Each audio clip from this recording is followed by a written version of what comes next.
Ahí Sí. se está grabando. Bueno, bienvenidas, bienvenidos, bienvenides a una nueva edición de Anabap, este ciclo que estamos llevando adelante desde la red Insex. Hoy en temporada mundialista nos tocó. Debemos decir que hemos tenido suerte de que no nos coincidan con los partidos, ¿no? Como que fueron cosas, era más fácil en todo caso modificar o no, pero bueno, por suerte no nos coincidió con ningún partido. Esta es la cuarta sesión, las anteriores fueron también los primeros martes de cada mes y queda para el futuro, quedan algunas agendas más para los próximos meses. Y si no pudieron estar o no pudieron verlo o quieren verlo nuevamente, están en nuestro YouTube de Red Insects los videitos de este ciclo que inauguramos este año, que se llama Algo Nuevo, Algo Viejo, Algo Prestado, en el cual invitamos a quienes formamos parte de la Red Insects a comentar, a traer sus trabajos, que pueden ser trabajos en proceso de desarrollo, de elaboración, de cierre, pueden ser trabajos que se retomen alguna idea más vieja para sacarla a la luz, sacarla a reducir, para repensar preguntas. Pueden ser que sean algo prestado, ¿no? Como fue la sesión anterior, en la cual Manu nos trajo algunas propuestas de estudios de estratificación y trabajo y diversidades. En esta cuarta sesión, Mati después nos va a decir si es algo nuevo, algo viejo o algo prestado, pero tenemos la dicha de contar con la presentación de Matías Soich, que es doctor en lingüística y licenciado en filosofía por la Universidad de Buenos Aires, trabaja como investigador asistente en CONICET, y como docente dicta el seminario Lenguaje, Discurso y Discriminación en la Maestría en Estudios y Políticas de Género de la Universidad Nacional de 3 de Febrero, y también es jefe de trabajos prácticos de la materia Análisis de los Lenguajes de los Medios en la carrera de Letras de la UBA. Es miembro del grupo de investigación de LES Ontología Práctica, del equipo argentino de la Red Latinoamericana de Análisis del Discurso y sobre la pobreza, RedLab, y del grupo editor de Ideas, revista de filosofía moderna y contemporánea, y también de la red Insex, ¿no? Así que bueno, ahora tenemos la presentación que se titula La construcción discursiva de la heterosexualidad, cisgeneridad, silencios que hablan, y le damos la palabra a Mati, y muchas gracias por aceptar esta invitación. Bueno, muchas gracias, Maxi. Muchas gracias a todos mis compañeros de Radio Insects por este espacio tan lindo. Voy a compartir pantalla. Díganme ahora en un ratito si están viendo. Sí, sí, se ve, ¿Se perfecto. ve? Bueno, yo no les puedo ver, así que bueno, cualquier cosa me dicen. Bueno, yo voy a empezar a cronometrarme en este momento. Bueno, voy a presentar algo nuevo. Dentro de Anabap me toca la N. Y lo que voy a presentar es una especie de resumen, de condensación de dos artículos que actualmente están en prensa, están por publicarse. Uno se llama Una alianza silenciosa, categorización discursiva, focalización y metáfora sobre el género en relatos de vida de personas cisgénero heterosexuales. Va a salir por la revista de la ALED, la Asociación Latinoamericana de Estudios del Discurso. Y el otro se llama No podía definir una persona trans, no podía decir que yo era cis, representaciones discursivas de la identidad de género en relatos de vida de personas cisgénero heterosexuales, que va a salir en la revista de la Sociedad Argentina de Estudios Lingüísticos, RASAL. Así que bueno, en los próximos meses calculo que van a estar disponibles online gratuitamente para quien le interese acceder. Así que lo que yo voy a hacer es una especie de mashup de los dos, porque de hecho forman parte salen de una misma investigación, que es lo que estoy trabajando actualmente en CONICET. Para exponer todo lo que es el marco teórico y metodológico de la investigación, me baso en esta pregunta de investigación que voy a ir como desdoblando, subrayando diferentes partes de la pregunta para ir presentando los diferentes aspectos de la investigación, teniendo en cuenta que aquí somos personas de diferentes marcos disciplinares, de ciencias sociales, humanidades, de ciencias de la salud, y que la Radinsex está compuesta por eso, ¿no? Por un marco muy interdisciplinario, así que me pareció importante presentarme de esta manera. La pregunta sería cómo se construye la representación discursiva de la identidad de género en relatos de vida de personas con identidades mayoritarias y minoritarias residentes actualmente en Buenos Aires, Argentina, ¿no? Un poco como que condensa lo que estuve haciendo durante el doctorado y estoy haciendo ahora. Entonces, bueno, voy a ir iluminando parte por parte.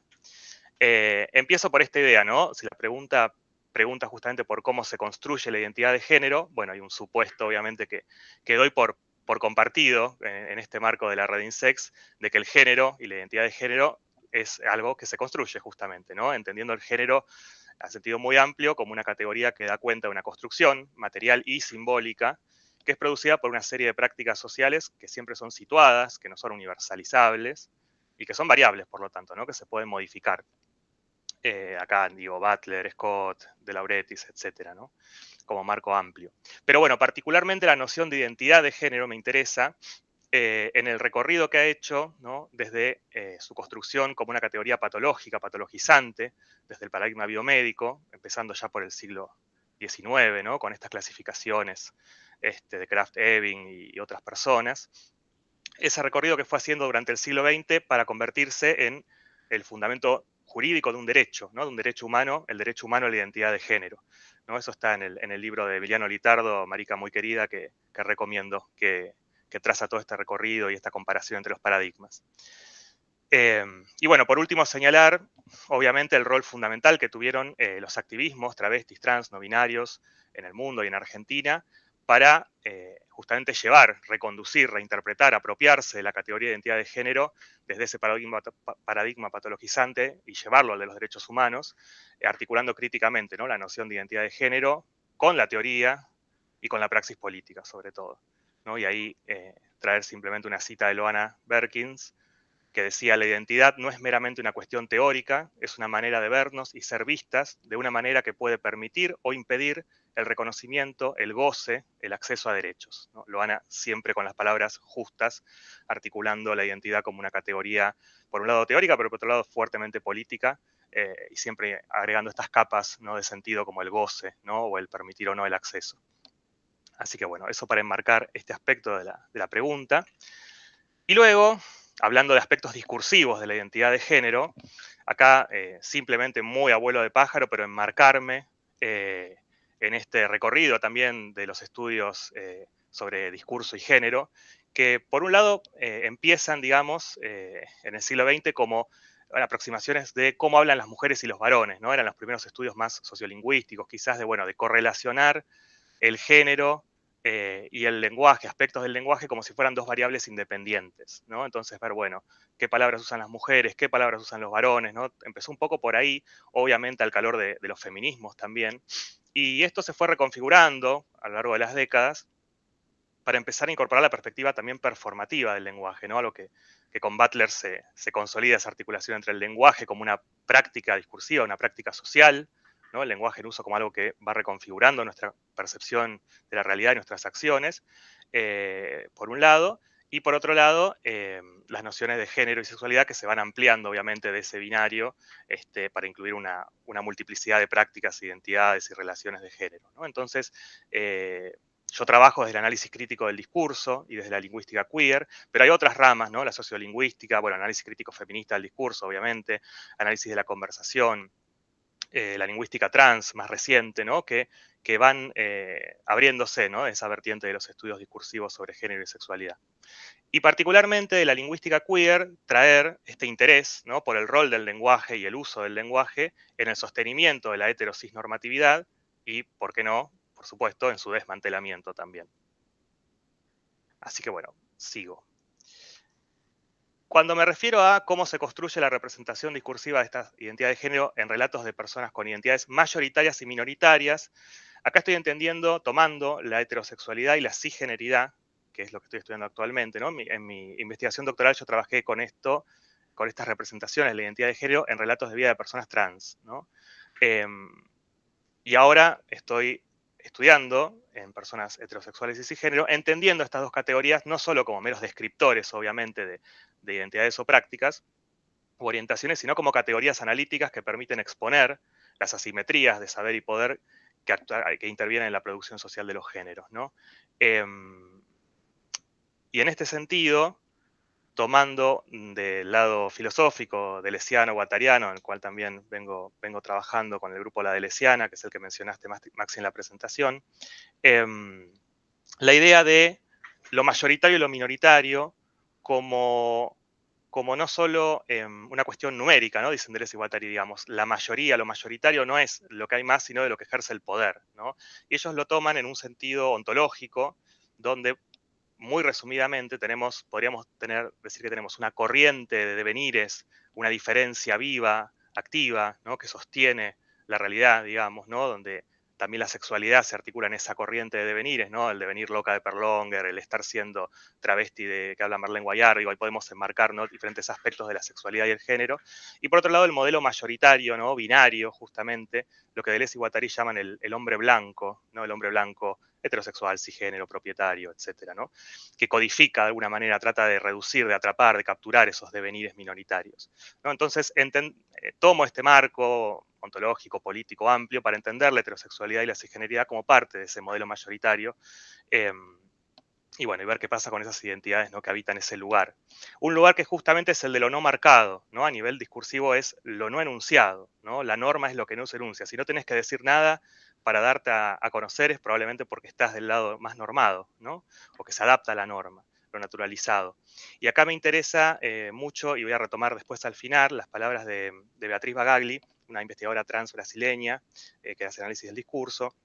Y ella dice que el silencio funda la cisgeneridad, ¿no? Que la cisgeneridad se basa justamente en lo que no se dice, por ejemplo, incluso cuando se habla desde los estudios queer, ¿no? De la matriz heterosexual, ella dice, bueno, ¿qué pasa con la matriz cisgénero, ¿no? Que nunca es enunciada, justamente se apoya en ese silencio. Entonces, desde ese marco, una pregunta que me interesa es, bueno, ¿quiénes hablan sobre la identidad de género y cómo lo hacen? Pero también quiénes hablan sobre su identidad de género, ¿no? No es lo mismo hablar sobre la identidad de género de otros, digamos, o en general, que sobre la propia identidad, ¿no? Y ahí ver qué pasa con esas asimetrías epistemológicas y esos lugares privilegiados de enunciación que configuran la heterosexualidad y la cisgeneridad como los lugares de los cuales se ha teorizado sobre lo otro. Bueno, el corpus está formado por relatos de vida, de personas, como digo, que residen actualmente en Buenos Aires, Argentina.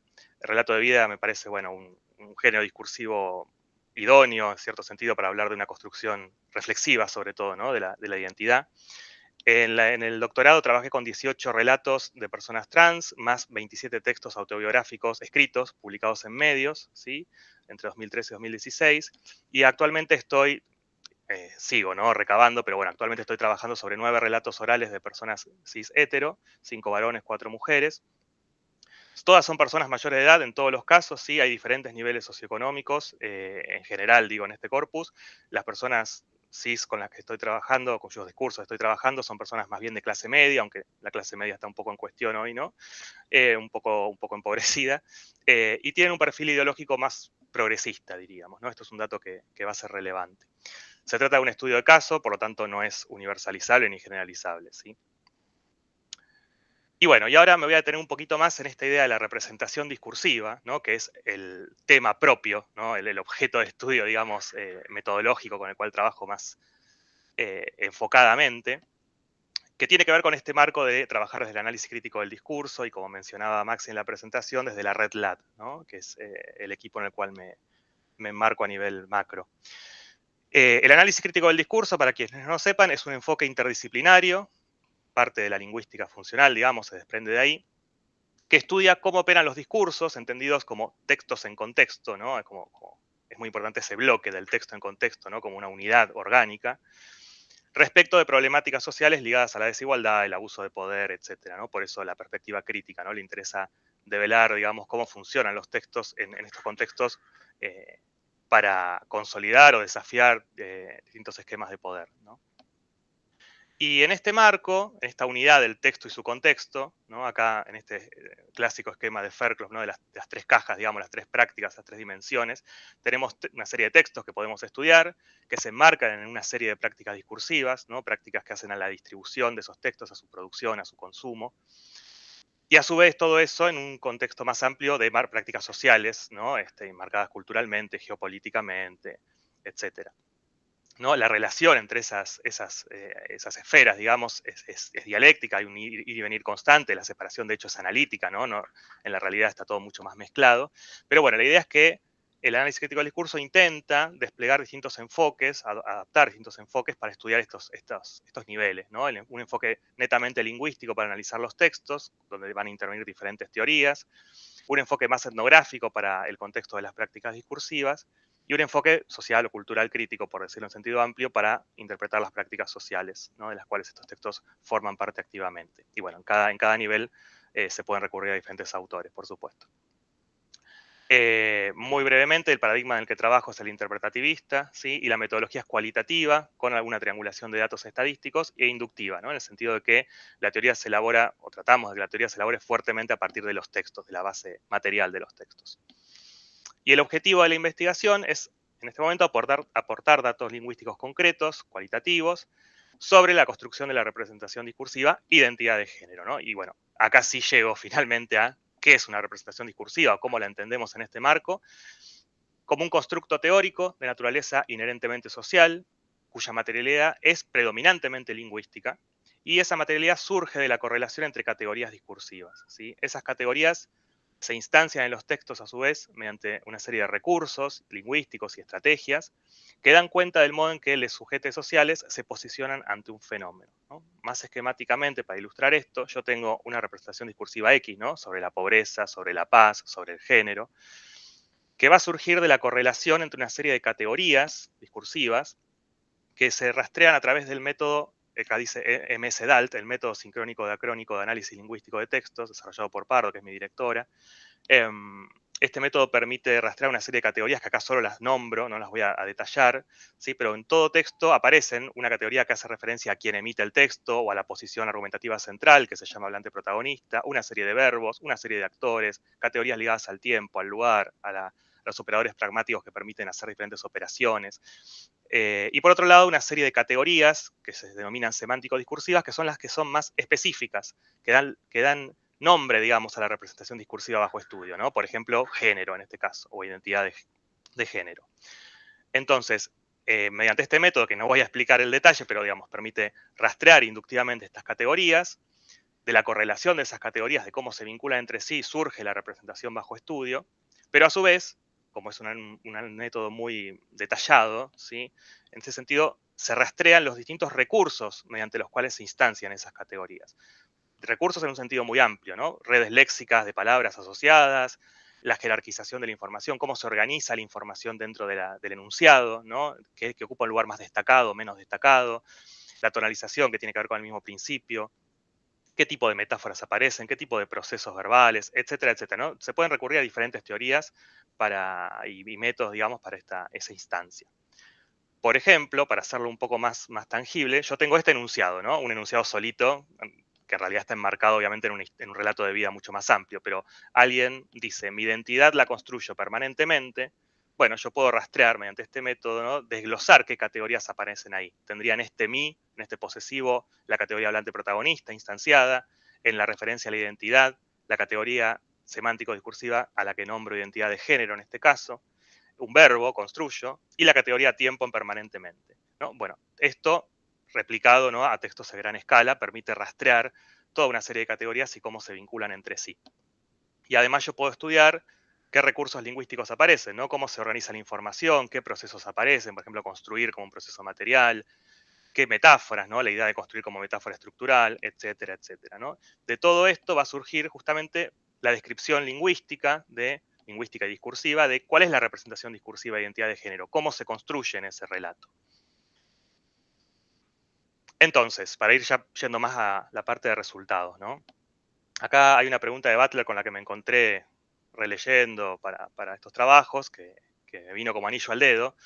Butler se pregunta en El género en disputa, dice, ¿cuál es la alianza peculiar que se presume que existe entre un sistema de heterosexualidad obligatoria, yo acá agrego cisgeneridad obligatoria también, y las categorías discursivas que establecen los conceptos de identidad del sexo?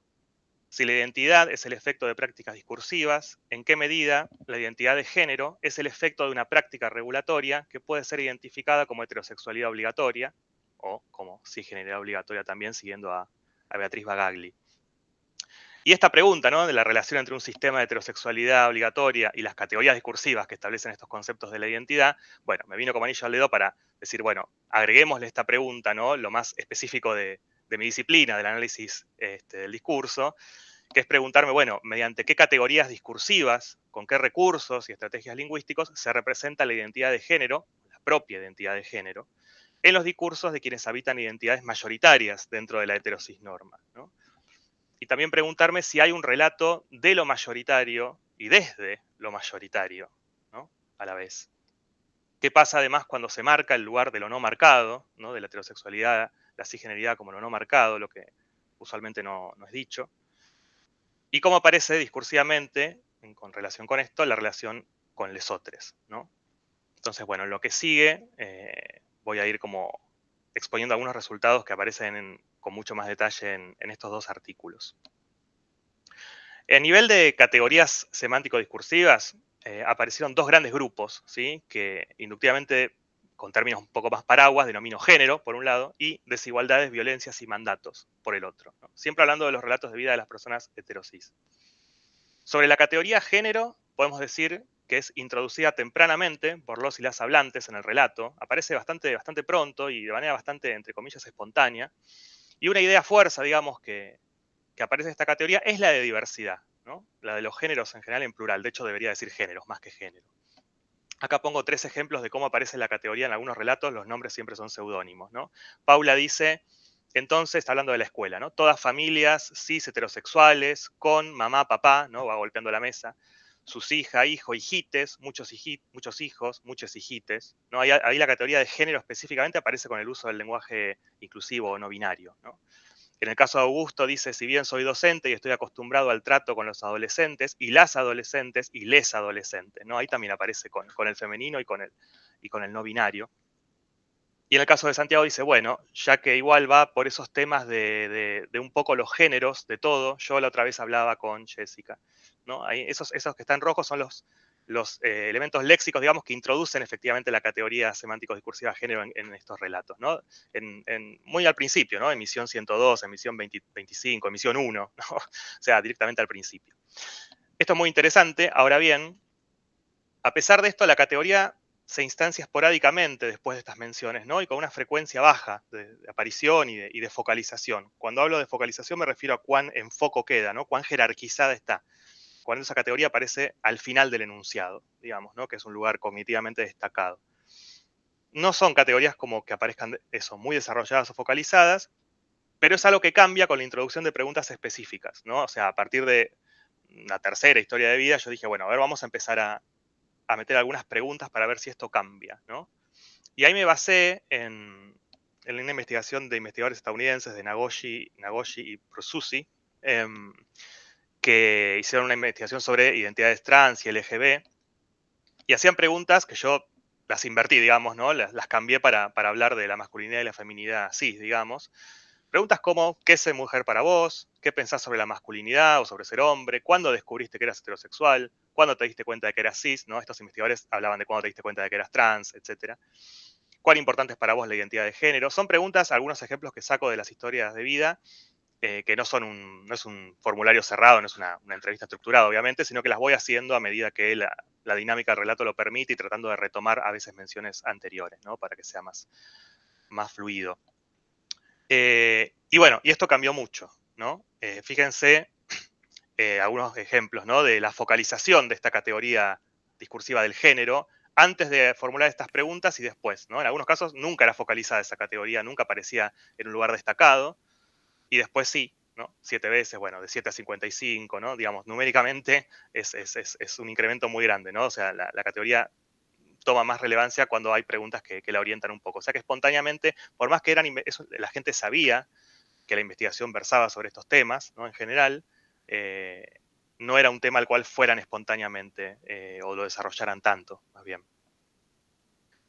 Por otro lado, respecto de la categoría de desigualdades, violencias y mandatos, tampoco suele predominar en términos de la frecuencia de aparición en el texto, ¿no? y su focalización, pero no obstante lo cual sí forma parte de estrategias lingüísticas que son importantes, ¿no? Mediante las cuales las personas se distancian de estas violencias, refuerzan el impacto negativo, ¿no? De estas violencias, como por ejemplo el acoso, la discriminación o los estereotipos de género, ¿no? Refuerzan el impacto subjetivo de estas estas desigualdades, y también mitigan el aspecto más concreto, ¿no? Del nombrar concretamente esas violencias. Acá no me voy a centrar en esto, pero sí mostrar un solo ejemplo que me parece interesante en el relato de Paula, ¿no? Acá lo que la marco en color, la categoría discursiva género y la categoría desigualdad, violencias y mandatos. Lo que está en blanco corresponde en la columna blanca a otras categorías, sí que no las voy a desglosar para que el cuadro no sea muy engorroso. Pero Paula dice, ¿no? Pero ser mujer es una construcción de deseos, de aspiraciones y de mandatos. Para mí ser mujer es como un peso, un yunque que tenés de mandatos y de cómo tenemos que ser sumisas, ¿no? O sea, lo voy leyendo en el orden obviamente en que lo dice y a nivel, a la vertical se va desglosando en categorías, ¿no?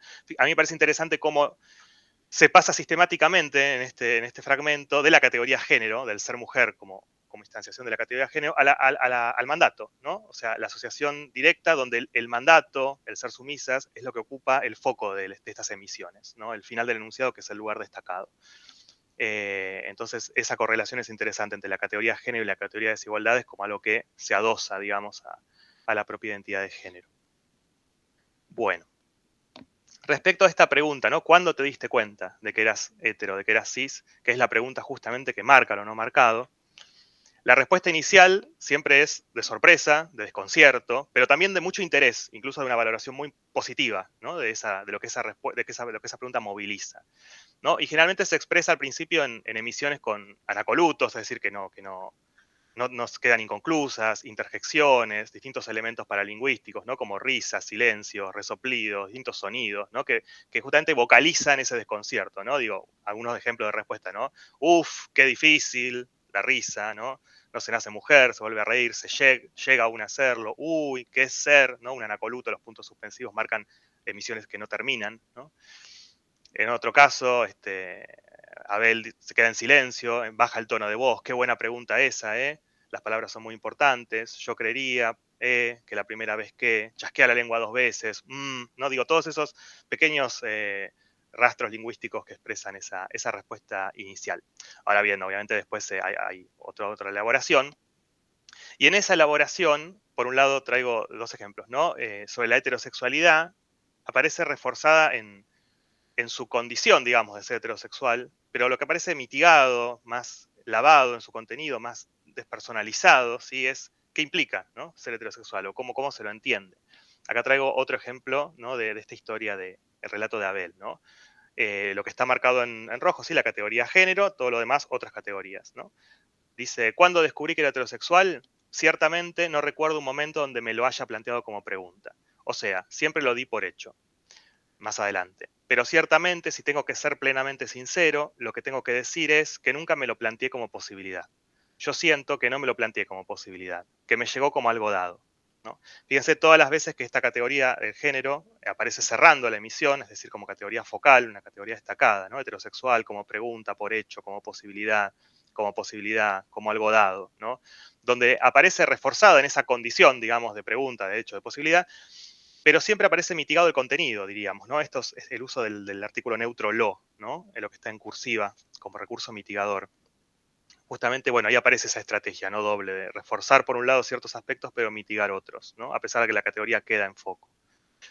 Y otro ejemplo más del mismo relato, está hablando de la secundaria, del tutor de educación sexual, dice, me acuerdo que hizo un comentario que era, bueno, el día de mañana si tienen una novia o un novio o lo que quieran, y esa idea fue como, quizás si tengo que pensar para atrás, esa fue como la primera vez que digo, claro, es cierto, podría no ser, ¿no? O sea, podría no ser heterosexual esta.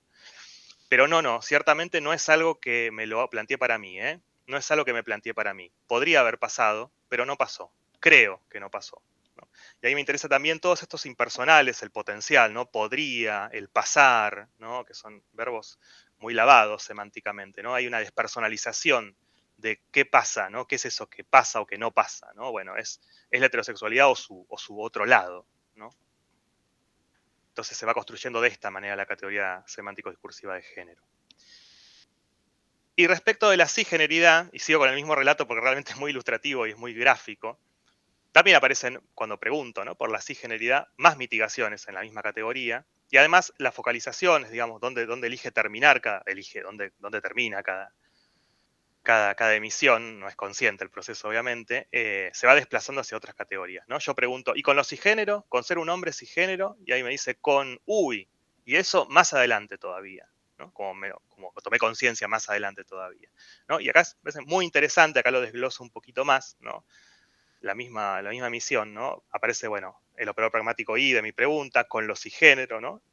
La categoría género, con ser, ahí aparece el verbo ser, un hombre cisgénero, y ahí en el retomar, ¿no? Esa pregunta, me interesa mucho esa omisión, ¿no? Ese vacío, con uy, ¿no? Digamos, hay como casi, y esto lo traigo porque es ilustrativo, no pasa solamente acá, como de no poder retomar y decir, ¿no? Es como, me parece muy, muy, muy interesante esa omisión de los cisgéneros, justamente. Es lo que siempre queda sin decir. Incluso lo dice el otro y no es retomado. Y esto no pasa con otras palabras muchas veces, ¿no?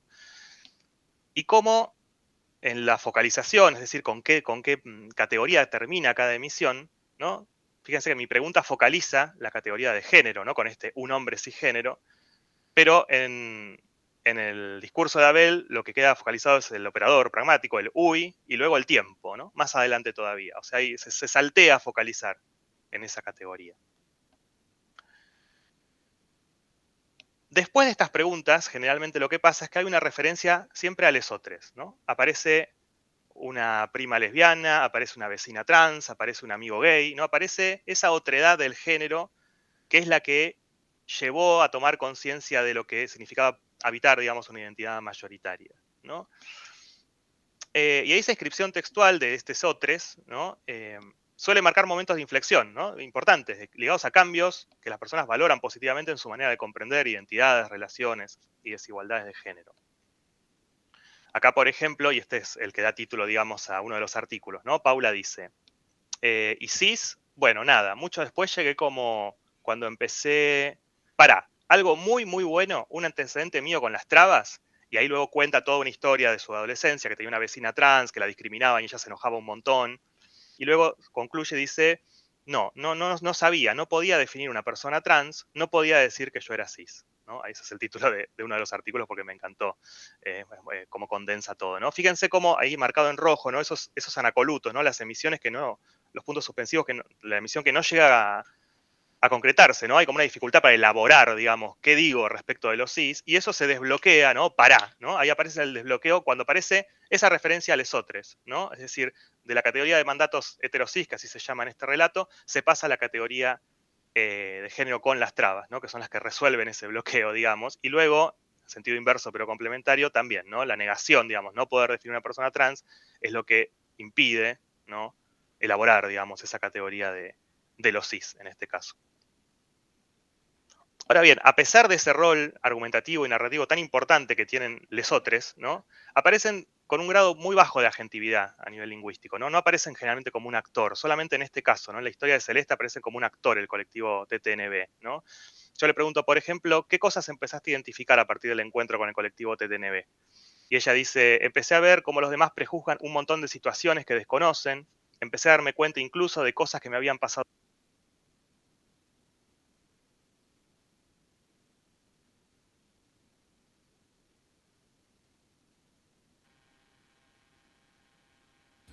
Perdón, ¿alguien más se le silenció? ¿Mati? Sí, a mí también.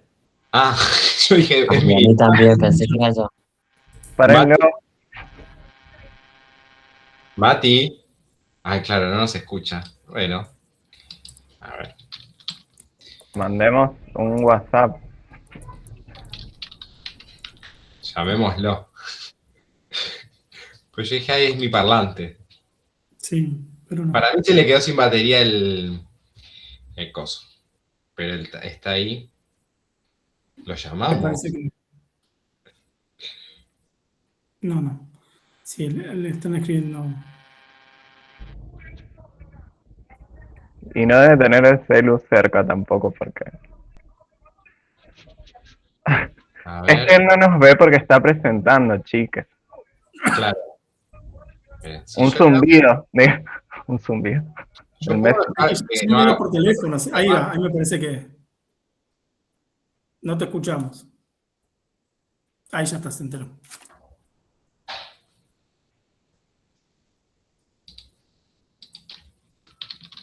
Sacate el auricular. No,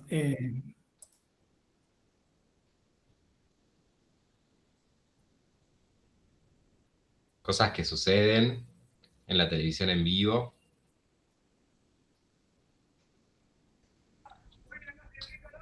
Se fue.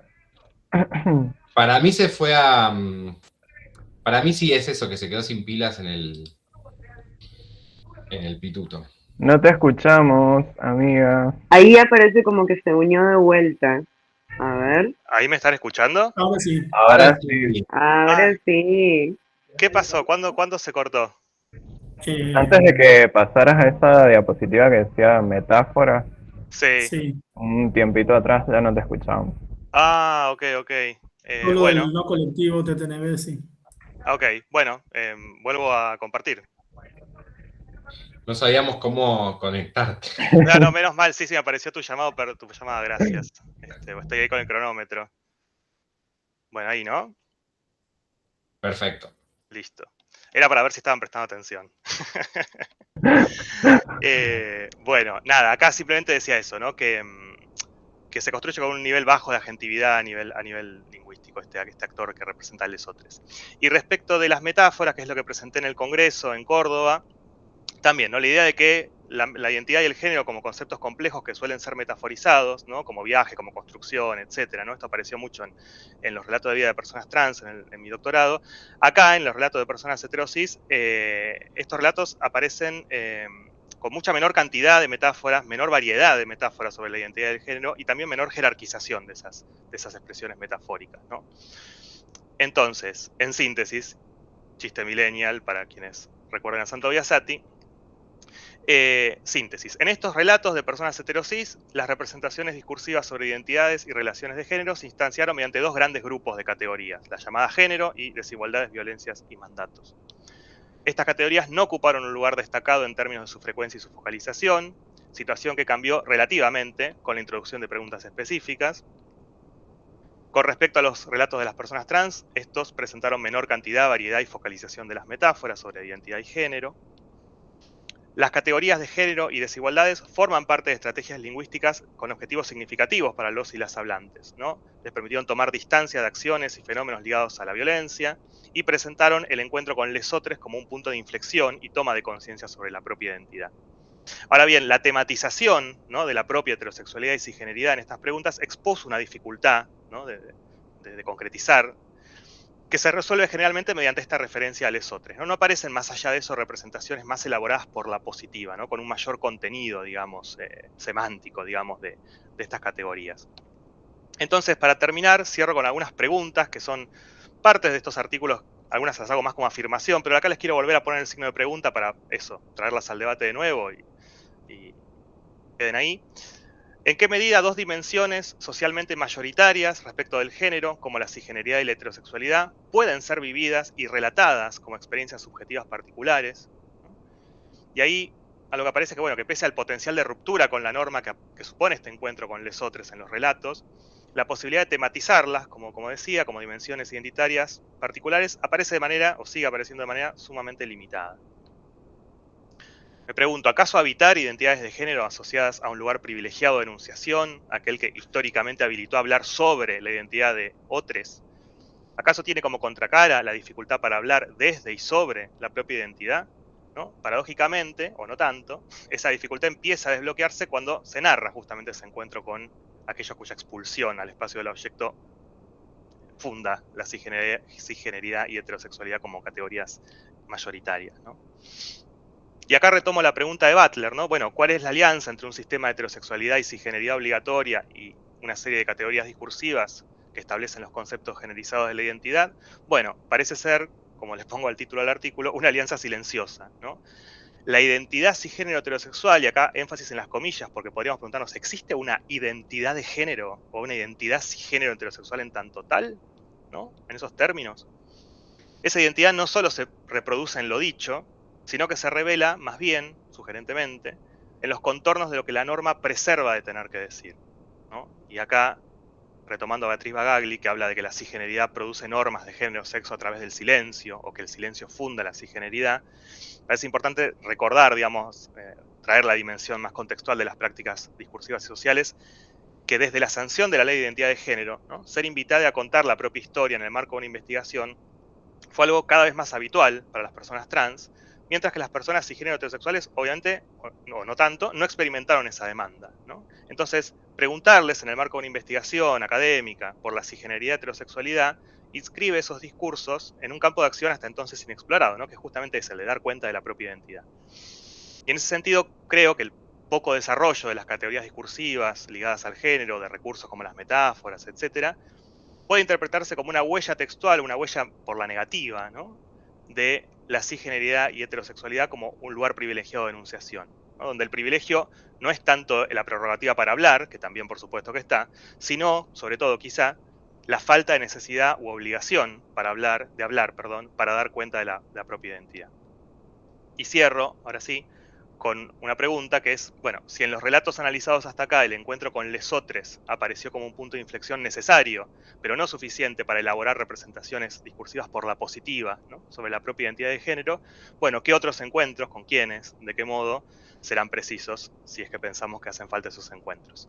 Bueno, esas son las referencias para quien le interese luego y muchas gracias. Buenísimo. Espectacular. Fantástico, amigo. Hermoso. Gracias. Muy buena, Mati. Muchas gracias. Me sentí muy cómodo exponiendo con ustedes, claramente. Fue como también una clase, aprendimos un montón de... Sí, pasa que no tengo idea. Es que yo me pongo en modo docente, no conozco otro. No, está bárbaro. Ahí no sé si abrimos la ronda de comentarios, preguntas.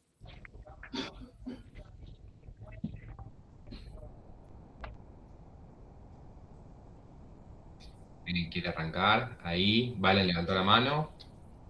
Gaby también. Manu. Hola. No, me hiciste acordar a una conversación que escuché una vez en un colectivo urbano que me hizo mucha gracia. Em, Viajaban tres personas que claramente se conocían del mismo barrio y una era una chica trans. Eh, Todo el tiempo que las tres personas interactuaron entre ellas, a la persona trans siempre la trataron en femenino. Pero cuando se baja primero, esa persona trans, que no me voy a olvidar que se llamaba Claudia, las otras dos personas se quedan conversando y dicen, qué fiero que el culiao. Y el novio es más fiero todavía. Hay algo ahí que a mí me llamó mucho la atención, de decir, ¿por qué al frente de la persona trans, y le decían Claudia, o sea, era ella, era la Claudia. Pero cuando baja Claudia del colectivo, empiezan a hablar entre las otras dos personas, interactuar, diciendo, qué fiero, en masculino, que es el culiao, y el novio es más fiero todavía. Porque estaban hablando de que se había puesto de novio. Entonces, a mí hay algo ahí que te juro que me hizo, no sé, pues, nunca me pude olvidar de esas tres personas. Y ahora escuchándote a vos, Mati, digo, qué interesante sería, a lo mejor, encontrar a esas personas y preguntarles, ¿y vos cómo te das cuenta de que sos hetero? O sea, no sé, nada. Anécdota que escuché al pasar así en un transporte público y todo esto me la hizo como, me dan ganas ahora de, en ese momento, nada, escuché y ahora te juro, les preguntaría, ¿y ustedes cómo se dan cuenta que ellos, ellas, no sé, en fin, los escucho. Recolectemos los comentarios y después ahí hacemos. Genial, Valen, gracias. Gaby también levantaste la mano, ¿no? Sí, hola. Bueno, perdón, yo llegué un poco tarde ahí en la exposición de Mati, me perdí los primeros 20 minutos que por lo que fue el resto asumo que fueron bien jugosos. Por lo que pude apreciar, la gente con la que has estado trabajando, Mati, es toda gente, podríamos decir, como progre o que tiene algún tipo de relación por ahí con gente del colectivo de la disidencia sexogenérica o que tiene, no sé si militancia o algún contacto por ahí con el feminismo y te quería preguntar si no había por ahí también como parte de la muestra con la que estás laburando, gente que no tenga ningún tipo de relación con esto, como para ver si por ahí, bueno, esta cuestión de, bueno, no sé, para mí, qué sé yo, las personas trans en realidad son del género asignado al nacer y en realidad son personas enfermas que dicen que son de un género que no son, o no sé, los homosexuales, las lesbianas, las personas bisexuales o cualquier otra persona disidente sexualmente también es una persona enferma, digamos, como para ver cómo esa gente quizás eh, que no está como cercana por ahí a la gente del colectivo, para ver qué pasa con esa gente. Me parece como súper interesante por ahí, como si tenés como algún dato de eso, o si más a futuro tenés pensado trabajar con gente que tenga como esas otras, quizás, hipotetizo, no sé, otra perspectiva acerca de cómo construye su identidad, o sea, como heterosexual o como persona cis. Muy bueno, Mati, me gustó mucho la presentación. Es un campo del que, así como Sergio, no tengo la más pálida idea, así que aprendí mucho. Hay dos cosas. Uno, el concepto de heteronorma, que por momentos está presente, o cisnormatividad, pero me parece que la ventaja que tiene es doble. Uno, en el sentido estadístico, que lo normal, digamos, es gozar de identidades mayoritarias y minoritarias, en el sentido también, digamos, no que esto sea normal, es que la mayoría de la gente no está. Entonces es una cosa compartida de que somos todos así, y los desviados de la norma son otros. Y con ese mismo sentido también me parece que un poco lo repones, que es mucho más complicado justificar por qué eso es normal. ¿Cuándo te diste cuenta que era normal? Porque implica un reconocimiento de una otra edad, un desvío, digamos, ¿no? Y después decir yo no soy eso. Y ahí la duda que me genera es que no es tan todo blanco y negro, ¿no? En un punto. Ahí también, digamos, ¿no? Porque la identidad como proyecto político, eso es, me planteó muy bien Marcelo Ferreira, la identidad es un proyecto político. Uno, somos gays, los gays no somos gays, digamos, la discusión, por ejemplo, marica gay. Digamos, no se refiere por y tanto, o no es para caracterizar una vivencia personal, ¿no? O una sustancia personal, para forzar el término más butleriano, ¿no? Sino también con una cosa más social, más política. Y ahí por ahí era bueno jugar con esa cosa de, digamos, o hacerlo como un experimento, preguntarle cómo te diste cuenta que eras heterosexual, también cómo te diste cuenta que no eras gay, cómo te diste cuenta que no eras trans. No, porque efectivamente la práctica, o no sé si la práctica, pero las identidades no son tan monolíticas en las propias historias personales. Entonces, en un momento yo soy gay, me gusta una chica, ¿puedo ser gay si me gusta una chica? ¿Qué hago con eso? Entonces, digamos, ahí ver ciertas cosas, ¿no? Y mismo los heterosexuales, digamos, por experiencia personal, digo, che, la heterosexualidad es, digamos, no jugar más con, no sé tanto nominal, sino un gradiente, una cosa más original, eso como desarmar un poco. Pero bueno.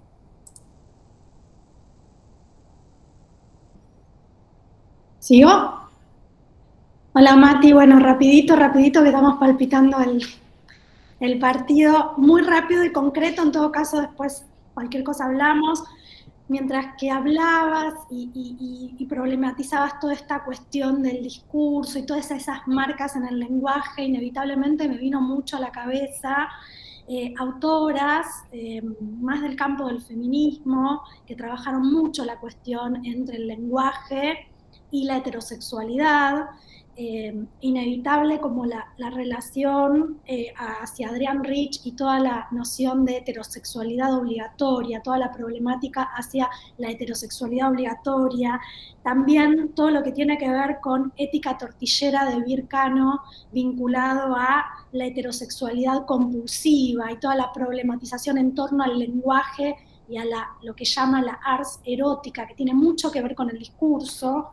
También rápidamente esto pensarlo que si bien es una cuestión más circunscripta a la lingüística y al estudio del discurso, bueno, no dejamos de tener en cuenta que siempre el horizonte es la heterosexualidad como un régimen político y como un contrato sexual.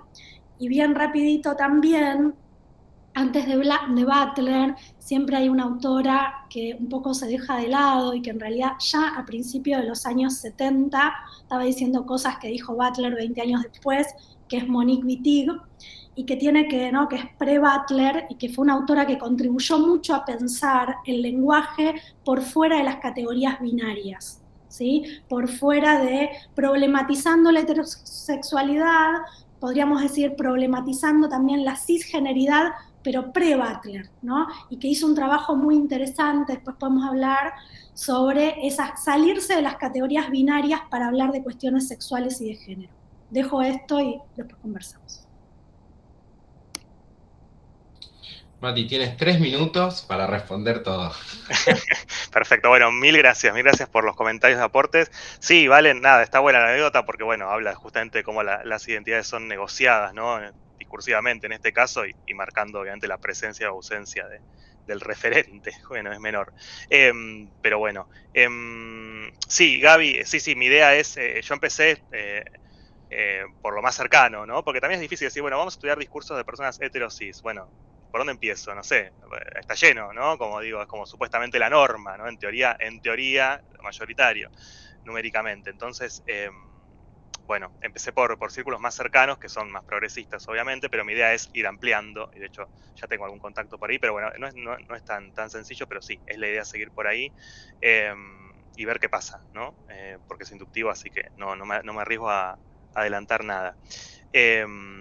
Respecto a lo que decís, Manu, de la norma, sí, totalmente, que no es todo blanco y negro. De hecho, tengo un relato que está sin analizar todavía en detalle, por eso no lo traje, pero empezaron a aparecer grietas en esa heterosexualidad, ¿no? Que se empieza a fugar hacia otros lugares, y eso, cuando lo analice, haré otro trabajo y lo expondré.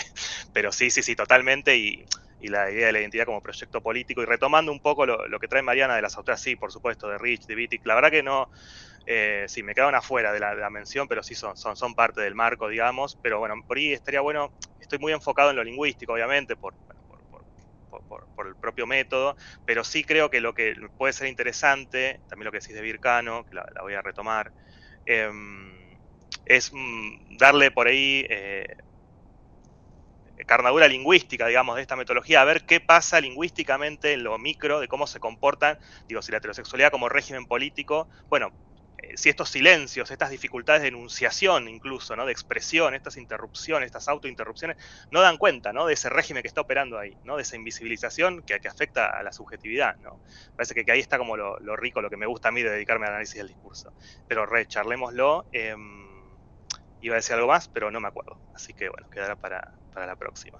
Para después del partido. Bueno, en mi carácter de Pascual de hoy, nada, agradecer nuevamente, Mati, y reponer algo que trajo Sergio y Manu, que es cómo vamos aprendiendo, o sea, las presentaciones que tuvimos hasta ahora, todas nos enseñaron un montón de diferentes cuestiones, así que es un placer escucharles y aprender con ustedes, porque efectivamente se abren campos y se abren, no sé, me anoté 20 millones de cosas, después seguramente te mando un audio, Mati, con todo.